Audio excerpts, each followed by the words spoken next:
আসসালামু আলাইকুম দর্শক, শুভেচ্ছা নিন আপনাদের সবাইকে স্বাগত জানাচ্ছি আমি কনক সরওয়ার আজকের অনুষ্ঠানে। দর্শক, বাংলাদেশ নতুন রাষ্ট্রপতি পেতে যাচ্ছে। আপনারা জানেন যে শাহাবুদ্দিন চুপ্পু পদত্যাগ করার পরে যে সাংবিধানিক বাধ্যবাধকতা 90 দিনের মধ্যেই নতুন রাষ্ট্রপতি, সেই রাষ্ট্রপতি নির্বাচনের প্রক্রিয়া শুরু হয়েছে। আমি 13 তারিখ যতটুকু মনে করছে যে মনোনয়নপত্র সাবমিট করা হবে, 20 আগস্টে সংসদে ভোট হবে। তবে এই জায়গাটায় ধরেন সেই পুরনো স্টাইলে আমরা যাচ্ছি নতুন রাষ্ট্রপতির জন্য, সেটি নিয়ে বিস্তারিত কথা বলবো। পাশাপাশি ভারতে পলাতক শেখ হাসিনার প্রেস কনফারেন্সের পরে বাংলাদেশ যে তীব্র প্রতিক্রিয়া এবং কঠোর প্রতিক্রিয়া, আমি বলবো আমার তো মনে হয় যে কি স্বাধীনতার পরে গত 54-55 বছরের মধ্যে সবচেয়ে কঠোর অবস্থান বাংলাদেশের, যে বিবৃতি বাংলাদেশ দিয়েছে পররাষ্ট্র মন্ত্রণালয়, তারপরে যে কূটনৈতিক টানা পড়েন বা সার্বিক সবকিছু নিয়ে ভারতের হাইকমিশনার এই ছুটাছুটি আমরা দেখছি। পাশাপাশি ভারতের বেশ কিছু প্রতিনিধি দল বাংলাদেশে আসছেন। আজকে সংবাদপত্রে দেখলাম যে ভারতের গোয়েন্দা সংস্থা রয়ের প্রধান বাংলাদেশ সফরে এসেছেন, সরকারি সফর বলা হচ্ছে। তো সব মিলিয়ে আমরা কথা বলবো। আমার সঙ্গে যোগ দিচ্ছেন মেজর সুমন আহমেদ, আমার চ্যানেলের নিয়মিত অতিথি, আপনাদের প্রিয় মানুষ। সুমন ভাই, আপনাকে স্বাগত জানাচ্ছি আজকের অনুষ্ঠানে। জি, আসসালামু আলাইকুম। ওয়ালাইকুম আসসালাম ভাই। সুমন ভাই, আমি যেটি বলছিলাম যে পুরাতন স্টাইলে নতুন রাষ্ট্রপতি, অ্যাকচুয়ালি আমাদের যে জুলাই সনদ যেটি বাস্তবায়ন হয়েছে, সেই জুলাই সনদ অনুযায়ী রাষ্ট্রপতি হওয়ার কথা হচ্ছে আপনার উচ্চকক্ষ এবং নিম্নকক্ষের দুটি কক্ষের যে সদস্য, তারা গোপন ব্যালটের মাধ্যমে রাষ্ট্রপতি নির্বাচন করবেন। অর্থাৎ সেখানেও ধরেন মাঠ পর্যায়ে যেমন মানুষ ভোটাধিকার দিয়ে তাদের এমপি নির্বাচন করে, ঠিক তেমন একটি বিষয় যে এমপিরা রাষ্ট্রপতি নির্বাচন করবেন গোপন ব্যালটে।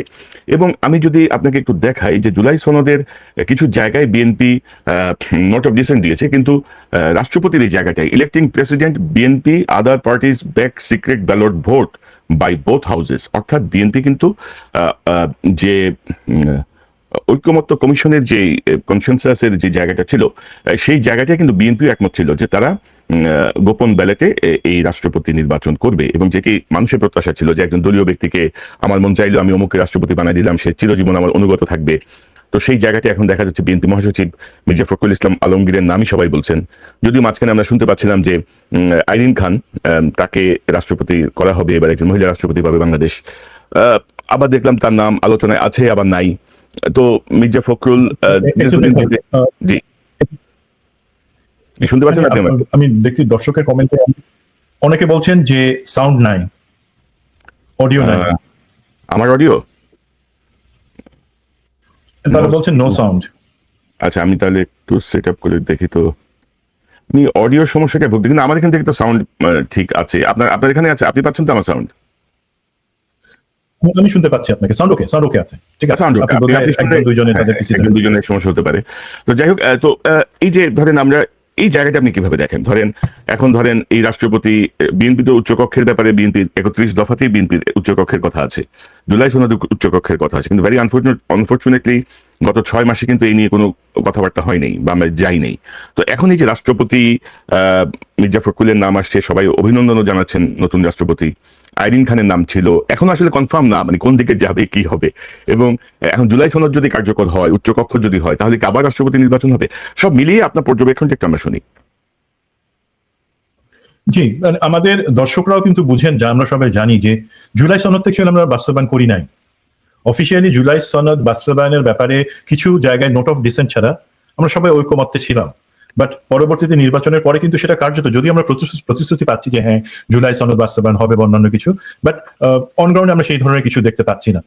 তো সেইটাই লিমিটেশনটা ধরে রেখে যে জুলাই সনদে সবকিছু হয় না, বাট কিছু জায়গায় আপনি যেটা বললেন, ধরেন উচ্চকক্ষ নিম্নকক্ষ হয় নাই, বাট এই যে গোপন ব্যালটের ভিত্তিতে যে হবে সেই জায়গায় আমরা একটি করতে পারতাম। কারণ আপনি জানেন যে আমাদের সংবিধানের আর্টিকেল 70 যেটা আছে সেটা কিন্তু একটা ভয়ঙ্কর জিনিস।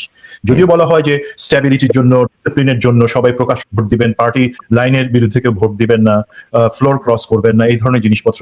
তো স্বাভাবিকভাবেই যে সংখ্যাগরিষ্ঠ দল, সে তার সংসদ সদস্যপদ রাখার জন্য প্রত্যেক সদস্যই পার্টি যাকে ঠিক করে দেয় তাকে দিবে, এর বাদে তারা অন্য কিছু চয়েস করবেন। এখন যখন এইটা বাস্তবতা, তখন আমরা কি আশা করছিলাম যে ধরেন বিএনপি থেকে বলা হচ্ছে যে তারা মির্জা ফখরুলকে সম্ভবত রাষ্ট্রপতি হিসেবে চাচ্ছেন, আবার 11 দলীয় জোট থেকে গতকালকে অলি আহমেদকে তারা বলেছেন যে তারা তাকে মনোনয়ন দিচ্ছেন।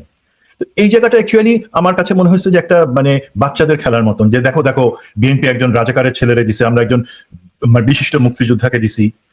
এই ধরনের জিনিসপত্র আসবার আগে আমরা কি আশা করছিলাম, যে আমরা জানি যে যখন আর্টিকেল 70 এক্সিস্ট করতেছে সেটা আমরা চেঞ্জ করি নাই, এবং সেই ক্ষেত্রে আমরা পারতাম বিএনপি না হোক অন্তত জামাত এনসিপি তারা বলতে পারতো যে দেখো আমরা এই 3 থেকে 4 জনের নাম দিচ্ছি যারা দলীয় না, যাদের দলীয় পরিচয়, সেটাও কিন্তু একটা ডিমান্ড ছিল। কি ছিল জুলাই সনদ? শুধু নির্বাচন না, সেটা রাষ্ট্রপতি যিনি হবেন তিনি দল নিরপেক্ষ। 2 নম্বর জিনিস হচ্ছে রাষ্ট্রপতি এবং প্রধানমন্ত্রীর পদ, তাদের কাজ, তার মধ্যে ভারসাম্য আনতে হবে। সেইগুলোর ইম্পর্টেন্সের কথা চিন্তা করে জামাত এনসিপি কিন্তু বলতে পারতো যে দেখো আমি বলছি মাহমুদুর রহমান, আমি বলছি আরো কেউ, ইভেন আইরিন খান, ইভেন সুশাসনের জন্য নাগরিকের বদিউল আলম মজুমদার, তাদের কথা বলতে পারতো তারা যে দল নিরপেক্ষ যারা আছে এমন 4-5 জনের নাম দিয়ে যে তোমরা যদি এর মধ্যে থেকে একজনকে এগ্রি করো আমরা সবাই মিলেই তাকে করবো, আলাদা আলাদা কোনো কিছু হবে না। ইভেন তার মধ্যে কর্নেল অলির নামও থাকতে পারতো, অসুবিধা নাই। বাট একটা প্যানেল তারা প্রপোজ করতে পারতো, যেটা আমরা আশা করছিলাম যে বিএনপি পারে নাই, দলীয় সংকীর্ণতার মধ্যে গেছে, সেই জায়গায় তারা কিন্তু এটা প্রপোজ করতে পারতো। এটাই বিউটি অফ দ্য ডেমোক্রেসি হতো। তো আর মেজর হাফিজের ব্যাপারে ইনফ্যাক্ট সব পক্ষ থেকে একটা সমর্থন ছিল উনি হইলে, বাট আমার মনে হয় উনি যেইভাবে খুব ভালোভাবে বা কার্যকরীভাবে সংসদটাকে চালাচ্ছেন সেই জায়গায় ওনার ফেরত যাওয়া উচিত। না তবে তো এখন জি আমি একটু অ্যাড করে দিলাম, মেজর হাফিজ পার্মানেন্ট করলেই হতো, কারণ মেজর হাফিজ ধরেন স্পিকার হিসেবে একটা স্ট্যান্ডার্ড সেট করছেন। রাষ্ট্রপতি হিসেবে আমরা এখনই পলিটিক্যাল যে পূর্বাভাস দেখছি, মানে আমাদের ভারতের ভূমিকা বা সকল কিছু মিলিয়ে, দেশের ভেতরের গুটু চালাচালি সবকিছু মিলিয়ে সামনে যে সংকট যে আসছে এই ব্যাপারে নিঃসন্দেহ একটা সংকট তো আসবে। তো সেই সংকটের মোকাবেলায় মানে আমার এমন একজন ব্যক্তিকে দরকার যিনি একই সঙ্গে বাংলাদেশি গ্রহণযোগ্য, একই সঙ্গে ইন্টারন্যাশনালি অ্যাকসেপ্টেড, কানেক্টেড, সবকিছু মিলিয়ে এবার আপনি একটু বলেন। জি জি জি সেই জায়গাটা অবশ্যই আমি ওপেন রাখতে চাই। বাট আমি আপনাকে আমার কনসেপ্টটা বলি। আপনার হাতে ধরেন আপনি যুদ্ধে গেছেন, আপনার হাতে একটা পিস্তল আছে, একটা রাইফেল আছে, আর একটা আছে মেশিন গান। আপনার সব থেকে বড় যে অস্ত্র কার্যকরী মেশিন গান, এখন সেটা তো আপনি মেশিন গানের মুখের মধ্যে কাপড় পেঁচায় সেটাকে বন্ধ করে রাখবেন না। ব্যক্তি হিসাবে, পলিটিশিয়ান হিসাবে, একজন ঝানু সিনিয়র পলিটিশিয়ান হিসেবে, বিএনপির অভিভাবক হিসেবে উনি কিন্তু যদি রাষ্ট্রপতির জায়গায় যান ওনার হাত পা বাঁধা হয়ে যাবে ভাই। কারণ আমরা এই যে বললাম আমাদের তো জুলাই সনদ আমরা বাস্তবায়ন করি নাই, সেই বাস্তবতা স্বীকার করে নিতে হবে যে একজন মেজর হাফিজ অবসরপ্রাপ্ত, যিনি এখন একটা আইকনিক ফিগার হয়ে গেছেন, যিনি দলমতের উপরে উঠে সংসদকে পরিচালনা করছেন, সেখানে তার সুযোগ আছে। বাট যখনই উনি রাষ্ট্রপতির জায়গায় তাকে বসে দেওয়া হবে, ভাই রাষ্ট্রপতি পদটা কি করা হয়েছে বলেন তো? এই যে মির্জা ফখরুলের নাম বলা, অ্যাজ ইফ ও তুমি ভালো কাজ করছো এই নাও ললিপপ খাও, তোমাকে রাষ্ট্রপতি পদটাকে একটা ললিপপ বা ক্যান্ডির জায়গা বলে দেওয়া হয়েছে। তুমি ভালো কাজ করছো, ওকে তুমি বুড়া হয়ে গেছো, তুমি you are a dead horse, তুমি সেখানে বসে চকলেট খাও। আমরা তো সেটা চাই নাই ভাই। আমরা চাচ্ছি যে রাষ্ট্রপতির পদটা একটা ইফেক্টিভ পদ হোক, এবং সেই জায়গায় আমরা এফেক্টিভ সেইটা যতক্ষণ পর্যন্ত না হয়। যদি আজকে জুলাই সনদের বাস্তবায়ন হতো আমি বলতাম major Hafiz would have been the right choice. But সেটা তো হয় নাই। আপনি মেজর হাফিজের মতন একজন অ্যাসেটকে, অভিভাবককে, দল নিরপেক্ষ যিনি ভূমিকা রাখছেন তাকে রাষ্ট্রপতি জায়গায় নিয়ে কিন্তু আপনি ডাম্প করে দিবেন। তো সেই জায়গা থেকে আমি মনে করি উনি একটা ভালো চয়েস অবশ্যই, বাট সেটা না। এখন বিএনপি মির্জা ফখরুলের কথা বলছে, মির্জা ফখরুল কিন্তু ব্যক্তি হিসেবে তাকে আমি পছন্দ করি। রাজনৈতিক অবদান যেটা বিএনপির জন্য, বিশেষ করে 2009 এবং পরবর্তী তিনি যখন পার্মানেন্টলি সেক্রেটারি জেনারেল হলেন, মহাসচিব হলেন, তখন থেকে কিন্তু উনি অনেক কিছু করছেন বিএনপির জন্য, দেশের জন্য। এখন সেটা ওনার প্লাস পয়েন্ট। সজ্জন মানুষ উনি, ব্যুরোক্র্যাট, সেখান থেকে পলিটিশিয়ান। এখন উনি হইলে পরে এবং বিএনপি তাকেই রাখলে পরে সেটা হয়ে যাবে, আমি ধরে নিচ্ছি হয়তো। বাট কিছু সমস্যাও আমি একটু দেখতে পাচ্ছি। যেমন এক হচ্ছে আমরা তো পলিটিক্যাল কাউকে চাচ্ছিলাম না, আমরা চাচ্ছিলাম দল নিরপেক্ষ একজনকে রাষ্ট্রপতি হিসেবে। 2 নম্বর হচ্ছে বিএনপি কিন্তু দলগতভাবে ওনাকে যদি রাষ্ট্রপতি দেয় মহাসচিবের জায়গায় ক্ষতিগ্রস্ত হবে। আরেকটা জিনিস আছে যেটা আপনার কাছে ফানি মনে হতে পারে, বাট আমার কাছে ফানি না। এই যে আছে ফাহাম আব্দুল সালাম, যিনি জামাই কোটায় বুদ্ধিজীবী নামে লোকেরা বলে, বাট তার লেখা যথেষ্ট শক্তিশালী। এখন সমস্যা হচ্ছে কি, আমার একটা ভয় যে আমাদের রাষ্ট্রপতির যে অফিসটা বা সেইখানে যে জায়গাটা, সেই জায়গার কিছু ইনফরমেশন পাবলিকলি চলে আসবে। ডিসপেকেবল এমসি উনি যে জিনিসটা বলেন সেটা আমাদের সবাইকে বলেন, বাট এই জায়গাটাতে আমার মনে হয় আমাদের অনেক কিছু দেখেন গত 2 বছরে কিন্তু আমরা অনেক জায়গা থেকে অনেক ইনফরমেশন পাইছি, বাট রাষ্ট্রপতির অফিসের জায়গা থেকে খুব কম জিনিস আমরা বের করতে পারছি, বিকজ সেই জায়গায় একটা গার্ডের জায়গা ছিল। তো আমি মনে করি সেই জায়গায় একটা বিপদ আছে ওনার মেজামায়ের কারণেই সেটা। এখন তার বিপরীতে যদি আমি মনে করি যে আর কে অল্টারনেটিভ হতে পারতো, বা বিএনপি ধরেন জামাত আর কোনো প্রপোজ করে নাই, কর্নেল অলি আহমেদের জায়গায় যেটা জামাত প্রপোজ করেছে ইটস গুড, বাট উনি হবেন না, সেটা আমরা সবাই জানি। আর্টিকেল 70 অনুযায়ী সবাই ভোট দিবে বিএনপির যে ক্যান্ডিডেট তাকেই। এখন কাকে করতে পারতো সেই জায়গায় দল নিরপেক্ষ হিসেবে? ডক্টর মাহমুদ ভাই ছিলেন, ওনার ব্যাপারে তো আমার কাউকে কিছু বলবার নাই। দেশবাসী ওনাকে আমার থেকে অনেক ভালো ছিলেন। ওনার মতন মজলুম, ওনার মতন চিন্তাবিদ, ওনার মতন অ্যাকশনিস্ট এই জায়গায় খুব কম আছে। দেন আপনি আইরিন খানের কথা বললেন। এখন দেখেন আইরিন খান হচ্ছেন এমন একজন ব্যক্তি, তিনি ডিপ্লোম্যাটিক্যালি ওনার 48 বছরের অভিজ্ঞতা, শুধু দেশে না জাতিসংঘের মতন জায়গায় অ্যামনেস্টি ইন্টারন্যাশনালে, IDLO-তে, সব জায়গায় উনি বছরের পর বছর সুনামের সাথে চাকরি করেছেন। উনি আন্তর্জাতিক রাজনীতি বুঝেন, উনি হিউম্যানিটেরিয়ান সাইড বুঝেন, উনি আইন বুঝেন, এভরিথিং উনি জানেন, এবং উনি she is well respect, well regarded. আমাদের এই ইন্টারন্যাশনাল কমিউনিটিতে যত ব্লগ বলেন আপনি, উত্তর, দক্ষিণ, পূর্ব, পশ্চিম, সব জায়গায় শি ইজ ওয়েল রিগার্ডেড। এখন ওনাকে বসাইলে কি দুইটা তিনটা চ্যালেঞ্জের কথা লোকে বলতে পারে। আইরিন খান তো ডক্টর জুবায়েদার কাজিন। এখন আপনারা কোনো যোগ্যতা ছাড়া অযোগ্য অর্থলোভী কিছু বাপের দেওয়া মায়ের দেওয়ার লোককে ক্রিকেট বোর্ডে বিভিন্ন প্রতিষ্ঠানে বসায় রাখছেন, যেখানে তাদের যোগ্যতাই নাই, এবং তাদেরকে সরাচ্ছেন না। আর সেখানে আইরিন খানের মতন একটা যোগ্য ব্যক্তি, তাকে যদি সে কি আত্মীয়তার কারণে মার খেয়ে যাবে? আমরা সেই ভয়ে না, উনি তো আত্মীয়তাকে বসানো যাবে না কেন? একটা আত্মীয় যদি ভালো হয় তাকে বসাবেন, আমরা সেটা সাপোর্ট করব।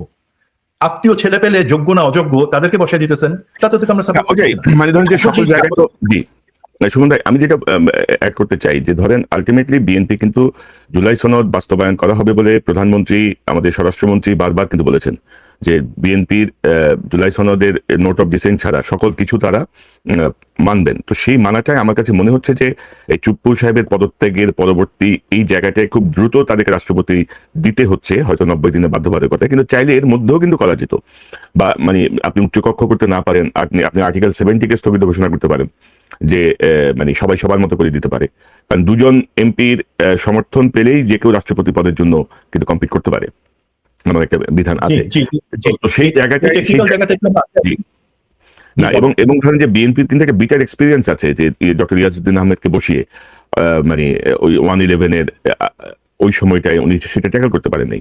আব্দুর রহমান বিশ্বাস সাহেব সামহাও ওনার আশেপাশে কিছু মানে দক্ষ পলিটিশিয়ানের কারণে বা ওনার এক ধরনের সাহসের কারণে নাসিমের কুটা উনি ঠেকাই দিতে পারছিলেন, আব্দুর রহমান বিশ্বাস সাহেব। সো সামনের পরিস্থিতি আরো জটিল। সেই জটিল জায়গাটায় বারবার যেটা আমরা বলতে চাচ্ছি, সবার কাছে গ্রহণযোগ্য, মানে আজ্ঞাবহ রাষ্ট্রপতির চেয়ে সবার কাছে গ্রহণযোগ্য এবং ইন্টারন্যাশনালি কানেক্টেড একজন মানুষ আমাদের প্রয়োজন। আপনি যদি একটু বলেন, আমরা অন্য প্রসঙ্গে যাব। জি, এখানে আমাদের দর্শকরা বা বাকি সবাই বলতে পারেন, কিন্তু ডক্টর ইউনূস কেন না? দেখেন, বিএনপির ভিতরে কিছু একটা অংশ তারা কিন্তু ডক্টর ইউনূসের জায়গাটা বা ফেরত আসার জায়গাটা চিন্তা করে ফেলছে, এবং আমরা চাই না, এবং ডক্টর ইউনূস কখনোই আসবেন না পরিষ্কারভাবে। উনি যতটুকু ওনার মান সম্মান আছে, উনি কখনোই আবার সেই জায়গাতে বেলতলা যাবেন না। বাট আমি আপনাদেরকে বলি, আপনি একটা ইম্পর্টেন্ট কথা বলছেন, যে একটা অ্যানালজি দিলেন যে আমাদের কিন্তু একটা সরকারের যখন ক্রিটিক্যাল সময়টাতে রাষ্ট্রপতির একটা ভূমিকা থাকে, 111 বা তার আগের জিনিস এই জায়গাগুলোতে। তো দেখেন কি সুবিধা হবে। আমি তো বললাম যে একটা ক্রিটিক্যাল জায়গা, আত্মীয়র মধ্যে থেকে কাউকে বসাবো, বা আত্মীয়র মধ্যে উনি আত্মীয় হিসাবে 48 বছরে মানে সুনামে শিখরে যান নাই আইরিন খান। উনি গিয়েছেন তার কর্ম, তার চিন্তা, তার নিরপেক্ষতা এবং দেশের প্রতি ভালোবাসার কারণে কিন্তু আলহামদুলিল্লাহ উনি অনেক উপরে আছেন গ্লোবালি। এখন ওনাকে বসাইলে সুবিধাটা কি? দেখেন, আপনি যেটা বললেন যে উনি একজন, ওনার যে রেপুটেশন আছে, ওনার যে কানেকশন আছে, হঠাৎ করে কেউ তার মাথায় বন্দুক রেখে বলতে পারবে না যে এইটা সাইন করো, আচ্ছা 111 আনো, পারবে না। 2 নাম্বার হচ্ছে, দেখেন প্রধানমন্ত্রী তারেক রহমান অথবা আমাদের অনেকে, তারা কিন্তু সব জিনিস কভার করতে পারেন না, এবং সব জায়গায় ওনারা যেতে পারেন না। এখন আপনি ইফেক্টিভ ডক্টর আইরিন খানের মতন একজন ব্যক্তিকে যদি ওনাকে আপনি ইন্টারন্যাশনাল যে সেমিনার বা রিপ্রেজেন্টেশনের জায়গায় ওনাকে পাঠান, উনি কিন্তু 10 আউট অফ 10 স্কোর করবেন। উনি একজন Harvard graduate, Harvard law school থেকে উনি পাশ করা। ওনার পড়াশোনার জায়গায়, ওনার কাজের জায়গায় উনি জানেন কি করতে হবে। 3 নাম্বার যে জিনিসটা ভেরি ইম্পর্টেন্ট, একটা ব্যালেন্স থাকবে। আমরা যেটা বলছিলাম যে দল নিরপেক্ষ একজন উনি থাকলে পরে আমরা কিন্তু এই যে মেজর হাফিজ আজকে যে জিনিসটা দেখাচ্ছেন দলের মধ্যে থেকেও, আর উনি যদি এসে বসেন, ওনার যেই এক্সপিরিয়েন্স, রেপুটেশন এবং অ্যাপ্রোচ আছে, আমার বিশ্বাস রাষ্ট্রপতি পদটা নিরপেক্ষ থাকবে, ইফেক্টিভ থাকবে, এবং আমরা অনেক কিছু পাবো। আমরা শুধুমাত্র একটা চেয়ারে ললিপপ রেখে দিব যে তুমি যাও গিয়ে ললিপপ খাও, তোমার মরার সময় হয়েছে, নো। সেই জায়গায় আমরা রাষ্ট্রপতি পদটাকে সম্মান এবং এফেক্টিভ করতে পারবো, এটা আমার আশা। এখন লোকে বলতে পারে যে না, এখন তো বলে দিছে না। প্রথম কথা, নমিনেশন যে জোগাড় করছে সেখানে কারো নাম হিসাবে কিন্তু নমিনেশন কালেক্ট করা হয় নাই। সুতরাং বিএনপির হাতে এখনো সময় আছে, যদি তারা মনে করে সত্যি সত্যি অনেস্টলি যেখানে আত্মীয় বন্য প্রশ্ন না, তাকে একজন ভালো লোককে আমরা দেখতে চাই। আপনি মাহমুদুর রহমানের সাথে কথা বলতে পারেন, আপনি আইরিন খানের সাথে কথা বলতে পারেন। জি, সেই জায়গায় আপনার স্কোপ আছে। বিএনপি 2টো নমিনেশন পেপার নিয়েছে, আমরা সংবাদপত্রে যেটি দেখেছি। আর আমার মনে হচ্ছে আপনি আইরিন খানকে সমর্থন করছেন বা আপনার পছন্দের একজন মানুষ, কিন্তু উদাহরণ বাস্তবতা হচ্ছে যে রাষ্ট্রপতি এবং প্রধানমন্ত্রীর ক্ষমতার যদি ভারসাম্য না আসে, রাষ্ট্রপতি সেই পুতুলই তার থেকে যাবে। এবং জুলাই সনদ অনুযায়ী যে কথাগুলো বলা হয়েছে, রাষ্ট্রপতি প্রধানমন্ত্রীর ক্ষমতার ভারসাম্য, রাষ্ট্রপতি কারিকে ক্ষমতায়িত করা, এই জায়গাগুলো যদি না হয়, ওই যে এরকম বিধানত আছে যে রাষ্ট্রপতির বিবেচনার জন্য প্রেরিত হইলে রাষ্ট্রপতি যদি মানে 48 ঘন্টার মধ্যে বা 72 ঘন্টার মধ্যে সম্মতি না দেন, সেটাও সম্মতি দিয়েছেন বলে গণ্য হইবে, এরকম ব্যাপার তো আছে বাংলাদেশের আইনে, সংবিধানে। সো আমরা চাই যে আইরিন খান একটা চয়েস হতে পারে, যেহেতু তার নাম আলোচনা এসছে, শুধু আত্মীয়র কারণে, আত্মীয় ভরে আছে পুরা সরকারে, আত্মীয় আর চামচায় ভরে আছে পুরা সরকারে, তো সেখানে শুধুমাত্র অযোগ্য আত্মীয়, আমি বলবো অযোগ্য আত্মীয় আপনি সব জায়গায় ধরে রাখছেন। যোগ্য একজন আত্মীয় বসেন, আমরাই সাপোর্ট করবো। যোগ্য একজন মাহমুদুর রহমানকে আনেন, আমরাই সাপোর্ট করবো, বিরোধী দল সাপোর্ট করবে। আর ইতিমধ্যে আপনি জানেন যে মির্জা ফখরুল ইসলাম আলমগীর বেশ কয়েকবারই বলেছেন যে তার শারীরিক অবস্থা ভালো না, তিনি রাজনীতিও করতে চান না, অবসরে যেতে চান। তো মির্জা ফখরুলকে মূল্যায়ন করা উচিত, বাট সংকট, আমি আমার অ্যাকচুয়ালি সুমন ভাই, পুরো বিষয়টা হচ্ছে আমি ব্যক্তিগতভাবে কাউকে সমর্থন বা অসমর্থন করছি না। আমি চাচ্ছি যে এমন যোগ্য কেউ বসুক, যেটি আমি প্রজেক্টেড দেখছি, আপনিও দেখছেন, আপনার সঙ্গে আমার যখন পার্সোনালি কথা হয়, যে সামনের যে সময়টা আসছে সেই সময়টায় রাষ্ট্রপতির ঘাড়ে যখন পুরো রাষ্ট্র যে চেপে বসবে, মানে রাষ্ট্রের দায়িত্ব যখন চেপে বসবে, তখন আসলে কিভাবে তিনি অ্যাক্ট করবেন, কারণ আমাদের অতীতের অভিজ্ঞতা ভালো না। তো এখন দেখা যাক, আমরা আমাদের বার্তা পৌঁছাই দিচ্ছি, বিএনপি কি করে, বিএনপি যা বুঝে সেটাই করবে, আমাদের তো কিছু করার নেই। তো আমরা দেখছি যে ভারতের সাথে বাংলাদেশের একটা কূটনৈতিক টানাপোড়েন শুরু হয়েছে সুমন ভাই, এবং ধরেন যে বিশেষ করে আমি যেটি বলছিলাম প্রথমে, যে গত 54 বছরে সবচেয়ে কঠোর বিবৃতি বা প্রতিবাদ জানিয়েছে বাংলাদেশ পলাতক হাসিনার প্রেস কনফারেন্সের পর। এখন আমরা দেখছি ত্রিবেদী দৌড়াদৌড়ি করছেন, পররাষ্ট্রমন্ত্রীর সঙ্গে বৈঠক করছেন, আজকে প্রধানমন্ত্রীর সঙ্গে বৈঠক করেছেন, রয়ের স্টেশন চিফ না প্রধান, রয়ের প্রধান, তিনি বাংলাদেশে এসেছেন, রয় প্রধান বাংলাদেশে এসেছেন। তো সবকিছু মিলিয়ে এই বাংলাদেশের বিবৃতি, বাংলাদেশের বর্তমান অবস্থান, এই জায়গাটাকে একটু প্রজেক্ট করতে পারেন যে কি মনে করছেন আপনি, কিভাবে দেখছেন? আচ্ছা ভাই, প্রথম কথা হলো আমি একটু শপথ নিয়ে নিই, যাহা বলিব সত্য বলিব, সত্য বই মিথ্যা বলিব না, কোনো কিছু মন গড়া কোনো কথার এখানে স্কোপ নাই। ওকে, জিনিস এটা হচ্ছে, লেটস লুক ব্যাক, মানে যে টানাপোড়েনের কথা বলছেন, বা ইভেন আমাদের 36শে জুলাই উপলক্ষে 2 বছর পূর্তি উপলক্ষে যেই মানে একটু দুঃখজনক কিছু ঘটনা ঘটে গেল, সেই জায়গাগুলো অ্যাকচুয়ালি যা দেখছি সেগুলো কিন্তু শুরু ভাই বেশ কয়েক মাস আগে। আর আপনার কথাটা আনন্দ, যে ইদানিং টানাপোড়েন বাংলাদেশ ভারতের মধ্যে এই হাসিনার যেই পিরিয়ডটা ছিল 15 বছর, এছাড়া সবসময় কিন্তু একটা টানাপোড়েন ছিল। ভারত ব্যক্তিগত দেশ হিসেবে বিশ্বাস করে, ভারতে সেই যেই সরকার থাকুক না কেন, আপনি হাসিনার কেলানো বিভিন্ন ছবি যদি দেখেন, 10টা কেলানো ছবি আছে, মোদির কোলে কোনো ছবি পাবেন না, কিন্তু ওটা কার্টুন আছে। বাট আপনি দেখবেন কংগ্রেস নেত্রী সোনিয়া, তার ছেলে মেয়ে রাহুল, প্রিয়াঙ্কা, তাদের সাথে মানে কেলাতে পড়ে যাইতেছে সেই ধরনের ছবি। মানে অ্যাকচুয়ালি আমরা কিন্তু বুঝতে ফেল করি, আওয়ামী লীগকে ভারত অ্যাজ এ নেশন, হিন্দুত্ববাদী নেশন, তারা সেটা কংগ্রেস হোক, বিজেপি হোক, যেই পার্টি হোক, তারা বিশ্বাস করে বাংলাদেশ হচ্ছে তাদের একটা করদ রাজ্য, বাংলাদেশ কিভাবে চলবে সেটা তারা ঠিক করবে। বাংলাদেশে যদি কোনো পলিটিক্যাল পার্টি বা সরকার থাকতে চায়, সেটা হবে আওয়ামী লীগ, এর বাদে আর কোনো ধর্ম নাই, এর বাদে আর কোনো দল নাই, তারা সেইভাবে দেখতে চায় এবং বিশ্বাস করে। তার মানে এখন আওয়ামী লীগের হাসিনা পালাই গিয়ে ভারতে বসে আছে, অনেক নেতা বিভিন্ন জায়গায় আছে, এটা তারা সহ্য করতে পারতেছেন এবং স্বাভাবিকভাবেই তারা আপসেট। তো এইটা কাভার করার জন্য তারা ভাবছিল যে ঠিক আছে, এখন নতুন সরকার আসছে, নতুন সরকারকে আমরা আওয়ামী লীগ 2.0 বানাতে পারি কিনা, সেই লক্ষ্যে তারা কিন্তু বিভিন্ন চাপ প্রয়োগ করে আসছে। ঘটনাটা অ্যাকচুয়ালি এখন যেটা, সেটা শুরু হয়েছে যখন প্রধানমন্ত্রী ডিসিশন নিলেন, সরকার সিদ্ধান্ত নিল যে আমরা চীন সফরে যাব, প্রথম ভারত সফরে যাব না। মোদির আমন্ত্রণ আসলো, যাব না, বিকজ তারেক রহমানকে যখন প্রপোজটা করা হলো, এটা আমি সম্পূর্ণ দায়িত্ব নিয়ে বলছি, উনি তখন বললেন যে আমি যাব, আপনারা শেখ হাসিনাকে এক্সট্রাডিশন ট্রিটির আন্ডারে তাকে প্রত্যাপন করেন।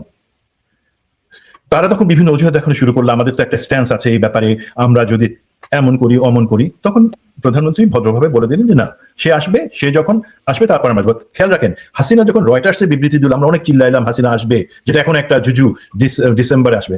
ভাই এটা কিভাবে হয়েছে আমি বলি, যখন প্রধানমন্ত্রী তারেক রহমান বললেন যে হাসিনাকে আপনার প্রত্যাপন না করলে, তখন তারা একটা খেলার চেষ্টা করলো, হাসিনাকে বললো তুমি একটা বিবৃতি দাও, দিয়ে বলো তুমি ডিসেম্বরে যাচ্ছ।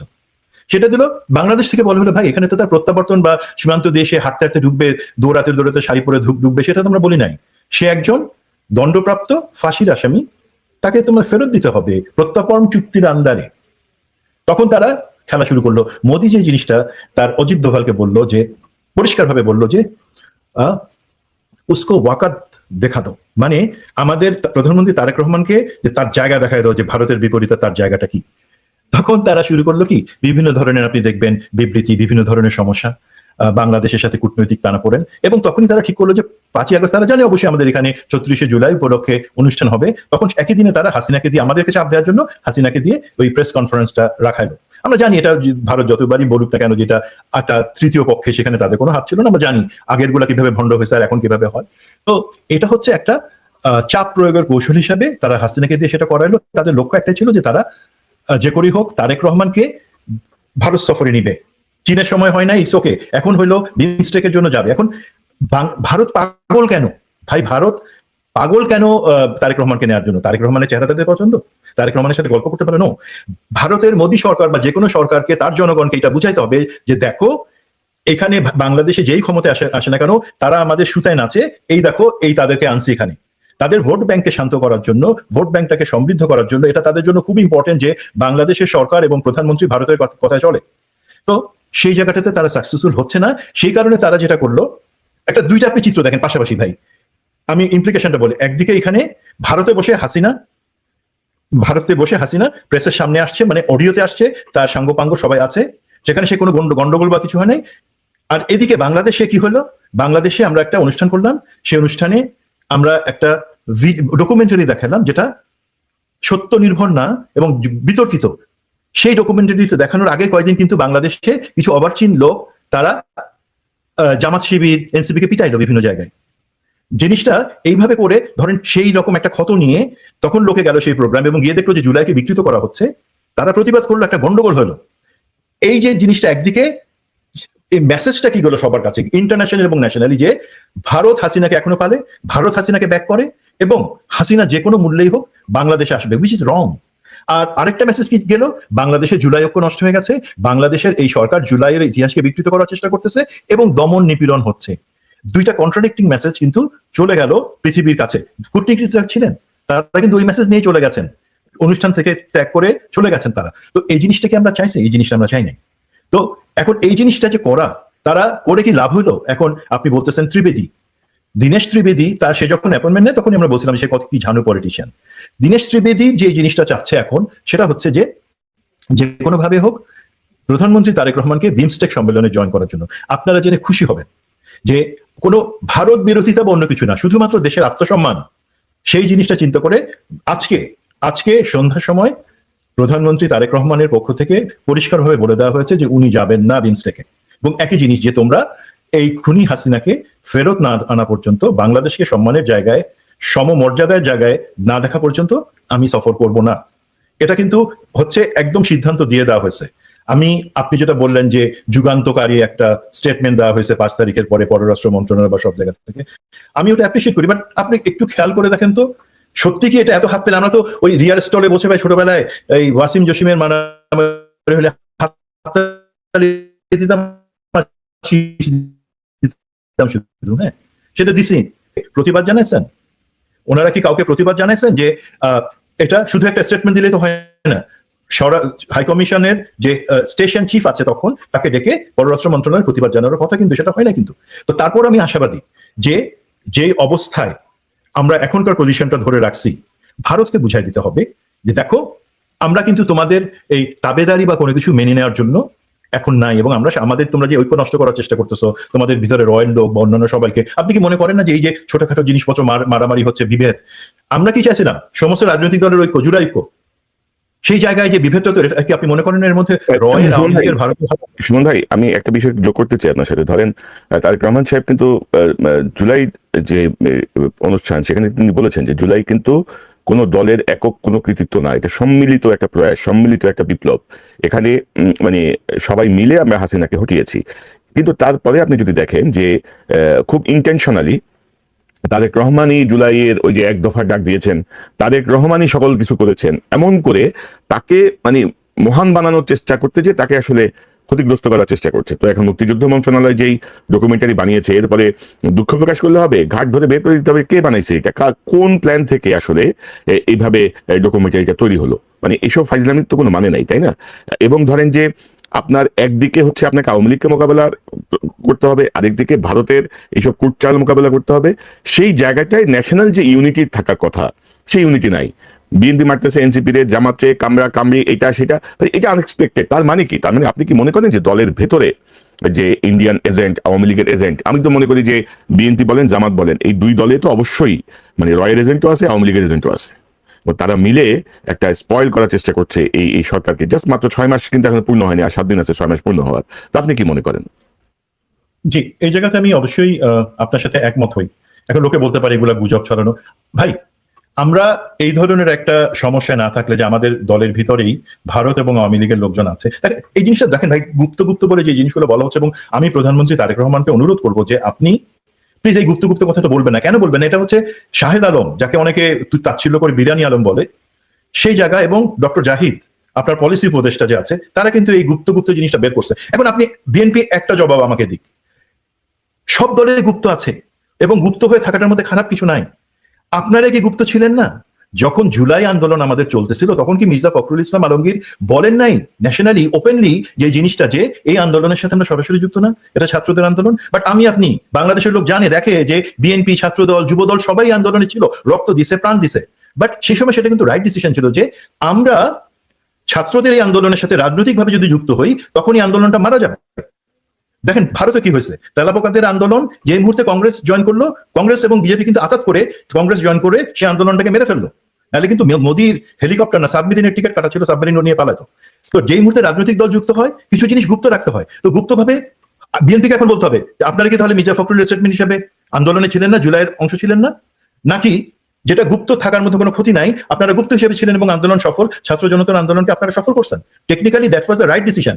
এখন বিএনপির ভিতরে ভাই গুপ্ত যে আছে, কারা কারা 5 লাখ টাকা পাইতো, শাহনাজ একটা প্রোগ্রামে বলে দিচ্ছে কিন্তু, এবং আমরা সেটা জানি যে কে কিভাবে ভালোভাবে আরাম করেছিলেন, তাদের ইন্ডাস্ট্রি কোনো কিছু হাত দেন। এখন সেই জায়গাগুলোতে বিএনপিকে হাত দিবে, শুদ্ধি অভিযান চালাবে, সেটার জন্য মিডিয়ার সমর্থনটা দরকার। এখন সমস্যা হলো যে মিডিয়া তো ভাই পুরাপুরি একটা পলিসি। আজকে আমি মতি ভাইয়ের একটা প্রোগ্রাম শুনতেছিলাম, উনি বলতেছেন যে মিডিয়াকে একটা ছুরির উপরে দাঁড়ায় আছে।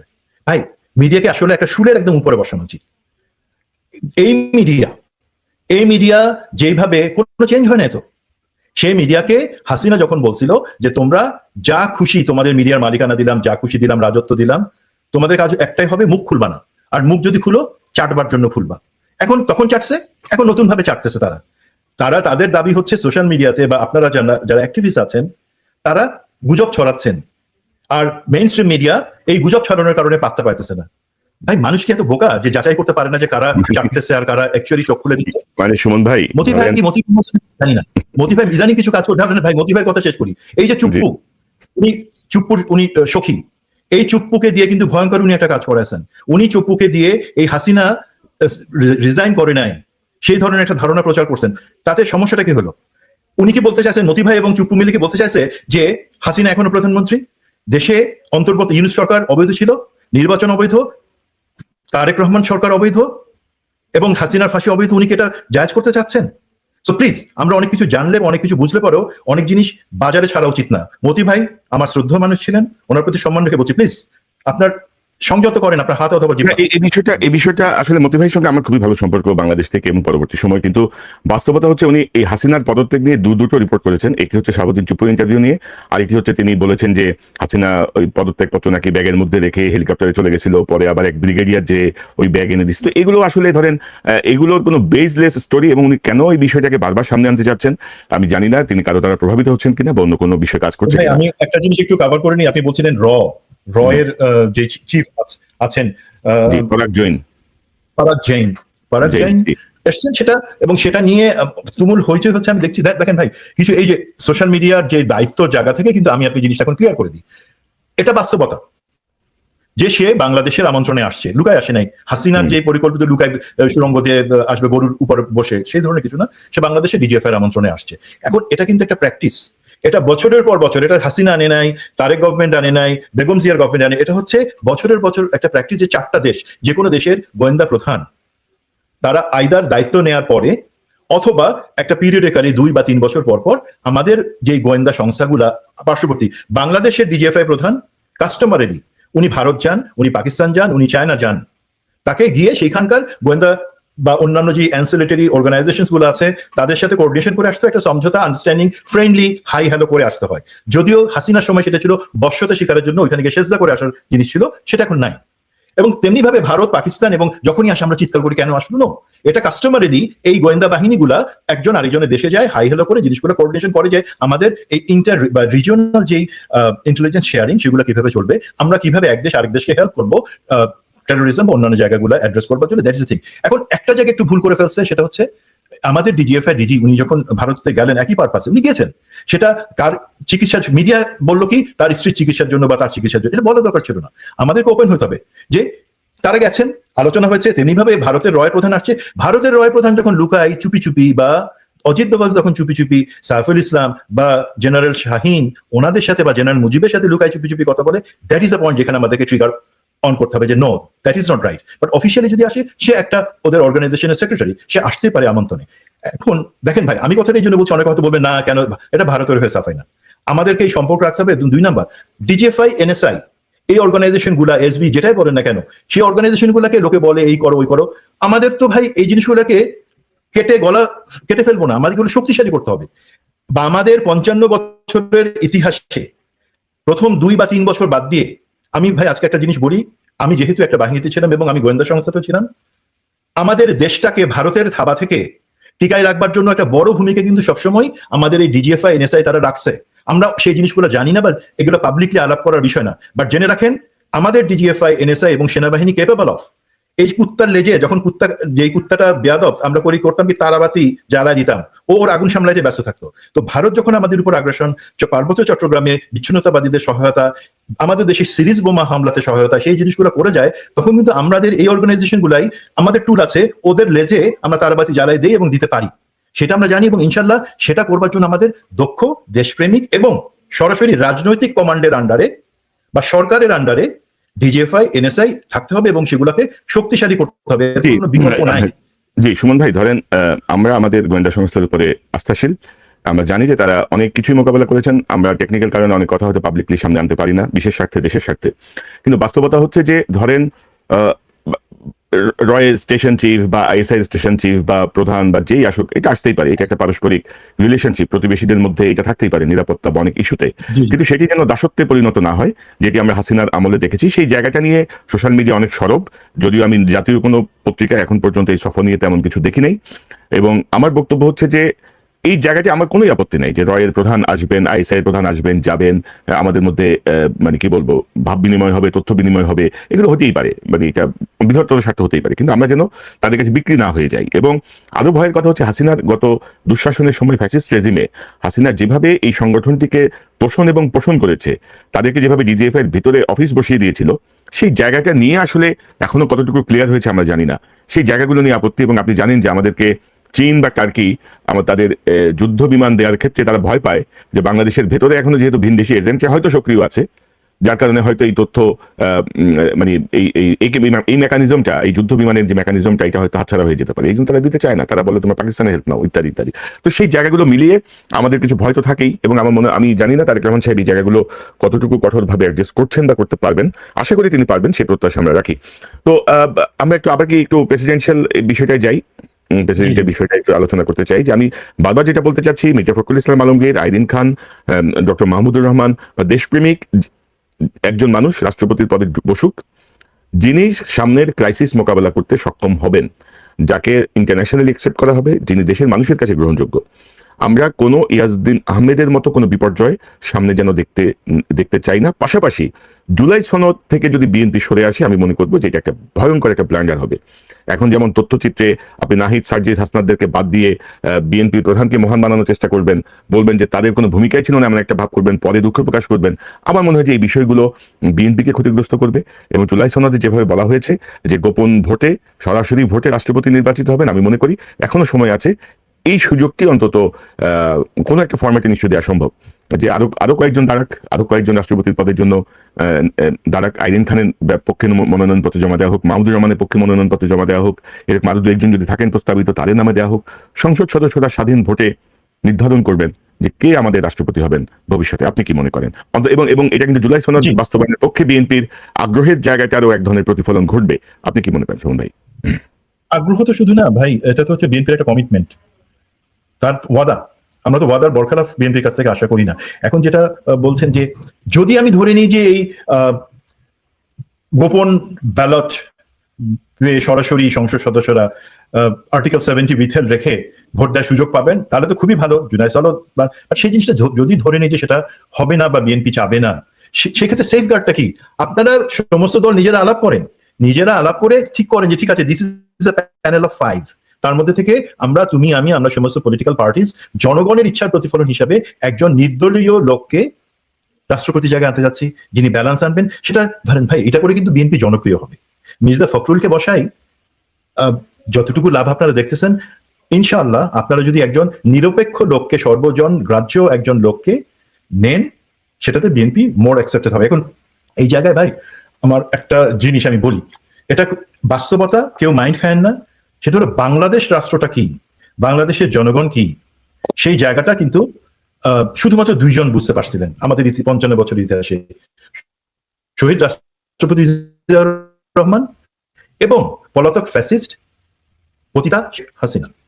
এখন আমি কেন বলতেছি, দেখেন জিয়াউর রহমান এই জিনিসটা বুঝতে পারছিলেন বলে উনি কিন্তু ভারতের আধিপত্যবাদ থেকে বাংলাদেশকে মুক্ত করার চেষ্টা করছিলেন। পরিণতিতে তাকে ভারতের হাতে এবং হাসিনার ষড়যন্ত্রে এরশাদের এক্সিকিউশনে ওনাকে শহীদ হইতে হয়েছে, সিন থেকে চলে যেতে হয়েছে। আর হাসিনাও বুঝতে পারছে বাংলাদেশ কি, সে আবার উল্টা পথ ধরছে, প্রথমেই ভারতের হাতে দেশটারে বিক্রি করে দিছে যে ভাই আমারে থাকতে হবে, সুতরাং ভারতের হাতে দেশ বিক্রি করে দেই, আমার শত্রু হলো সেনাবাহিনী আর বাংলাদেশের জনগণ, তাদের এই যত বছর পাই 2040 সাল পর্যন্ত সাইজ করবো। দেখেন সে কিভাবে, সে ব্যবসায়ীদের বসে এই তোরা যত হাজার কোটি টাকা বাইরে পাঠাস অসুবিধা নাই, 50% লন্ডন, আমেরিকাতে, দুবাইতে আমার জন্য পাঠাবি। তারা সচিবদের, সে সরকারি কর্মকর্তাদের জমিদার বানাই দিছে, বিনিময় কি অ্যাবসলিউট লয়ালটি সে ডিমান্ড করছে। সে মিডিয়াকে বসে যে তোমরা কথা বলে অসুবিধা নাই, টাকা পয়সা পাবা, বাট আমাকে চাটবা। বিভিন্ন র্যাব, পুলিশ, গোয়েন্দা সবাইকে সে বসে যে তোমাদের নাইটস বানাই দিলাম সবাইকে, বাট বিনিময় গুম খুন করবা। এই যে জিনিসটা সে, বিকজ সে বুঝে গেছে যে বাংলাদেশ চালাতে হলে এদেরকে এইভাবে টাকা দিয়ে, ক্ষমতা দিয়ে রাখতে হবে, বাট এরা থাকবে আমার সুতা হয়ে, আর সুতার অন্য মাথায় থাকবে। এখন এই জায়গা থেকে আমাদেরকে বের হয়ে আসবার জন্য সিম্পল জিনিস করতে হবে ভাই। আপনারা রাজনৈতিক দলগুলা এই যে এখন প্রেসিডেন্ট যে নির্বাচন আপনারা করবেন, সেই উপলক্ষে একসাথে বসেন, একসাথে বসে যেটা করেন, আমি জানি আপনিও হয়তো জানেন যে মোটামুটি জাতীয় সরকার আবার গঠন করা যায় কিনা সেই ব্যাপারে কিন্তু একটা চিন্তা আছে বিএনপির মাথায়ও, যে তো আপনারা তিনটা জিনিস অ্যাড্রেস করবেন, তিনটা সিম্পল জিনিস। একটা হচ্ছে আমাদের ভারতের আধিপত্যবাদের বিরুদ্ধে আমাদের অবস্থানটা কি এবং কতটুকু শক্ত হওয়া উচিত ইন্টারন্যাশনাল ডিপ্লোমেসিতে। 2 নাম্বার আপনার জুলাই ঐক্যকে ধরে রাখবার জন্য কি করা যায়। 3 নাম্বার আমাদের অর্থনীতিটাকে কিভাবে গতির জায়গায় আনা যায়। দেখেন ভাই, এই তিনটা জিনিস আপনারা আলাপ করবার আগে আমি আপনাদের উপর শ্রদ্ধা রাখি রাজনীতিবিদ, বাট একই সাথে আমি জানি আপনাদের বিদ্যার দৌড়, অভিজ্ঞতার দৌড় কত দূর। আপনারা পারেন শুধু চিৎকার করে বলতে যে এখন পিটানো শুরু হয়, মাত্র শুরু হয়েছে, আরো পিটানি চলবে, সেটা বলতে পারেন। আপনারা করবেন কি, আমি 5 জনের নাম বলতেছি, এখানে বলতেছি না, আপনারা চাইলে বলে দিব, প্রথমে ওনাদের সাথে কথা বলেন, আপনাদের বিভিন্ন সংস্থা দিয়ে ওনাদের বলে ওনাদের থেকে একটু জানেন যে আসল ভালো কোনগুলা, তারপরে পলিটিক্যাল টেবিলে একই জিনিস নিয়ে আপনারা বসেন এবং তারপরে সংসদে আনেন। আমি বলি ইনশাল্লাহ বাংলাদেশ সামনেই হাঁটবে, পিছনে আর তাকাইতে হবে না। তো এখন ধরেন যে আমি আমার অনুষ্ঠানের শেষ দিকে আমি যদি বলি, ধরেন আমরা বলছি আর কি যে আর্টিকেল 70টা সরিয়ে দেওয়া উচিত, বা আমরা বলছি যে গোপন ব্যালট হওয়া উচিত, কিন্তু আপনি তো জানেন না আমাদের তো আসলে অনেক সংকটে তো শেষ নাই সুমন ভাই। কারণ ওই ছোট কম্বল, মানে মাথা ঢাকলে পা বের হয়ে যায়, পা ঢাকলে মাথা বের হয়ে যায়। আর এত লোভী লোকজন, আপনার মনে আছে নিশ্চয়ই যে 2001 সালের বিএনপি সরকারের সময় বোধহয় ওই আওয়ামী লীগের তৎকালীন secretary general Abdul Jalil trump card খেললেন। ট্রাম্প কার্ড হচ্ছে, তো জানা গেল যে এক শিল্পপতি বিএনপির 50 থেকে 100 জন এমপিকে কিনে নিচ্ছেন, প্রত্যেক